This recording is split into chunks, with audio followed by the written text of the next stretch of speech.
Hi guys, naimbitahan nga pala kami sa photo studio Kaya nga maganda yung suot ko ngayon Rekat nilalagyan ni mami ng plastic yung sapatos dahil nga napakaputik din sa pilapil Ganira din pag tag-ulan. Syempre tatanggalin din namin na rin mamaya. Nga namang sasama namin na rin sa studio. Fast forward natin guys, dininagat tayo sa location natin. Ernget, bakit na kami sa second floor at dun pala sila nakapesto Guys, makikita nyo nga pala yung pesto nila sa gilid ng simbahan ng bayan ng Paumbong Sa J4M4 building, sa second floor, pag-akyat nyo ng hagdan, kumanan laang kayo.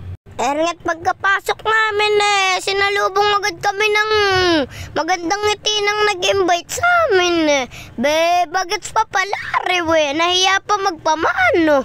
Ernget, kinausap lang sandali si mami at inayos na yung studio para makapagsimula na kami.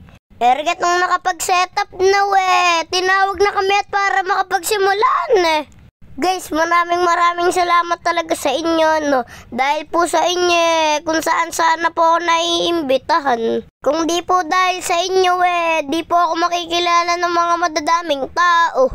Huwag po kayong magsasawa. Guys, pag po wala akong bagong upload wag po sana kayong maiinip dahil po si mami at daddy po may trabaho po kaya po madalang kami makapag-upload. Maya nga kinuwanan ako ng solo Tapos kami naman dalawa ng kapatid ko.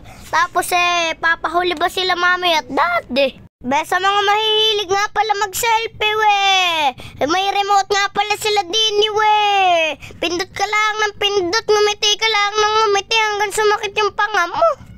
Diyos ko po pag nga may okasyon kayo pwede nyo sila kontakin tulad lang ng binyag, debut, birthday, tapos kasal.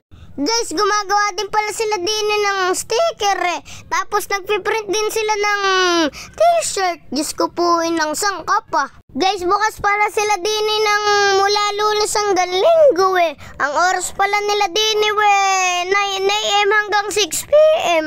Guys, share nga pala yung mga price nila saka mga package nila. Kung di nyo nga mabasa, i-post nyo na lang.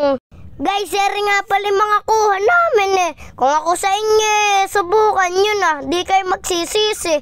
Gaganda lang. Guys, supportahan nga pala natin sila.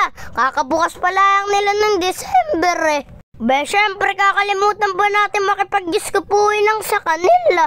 Diyos ko po Guys, maraming salamat po sa pagmamahal nyo. Pa-like and share naman po. Pa-follow na rin po. Ingat po kayo palagi. Diyos ko po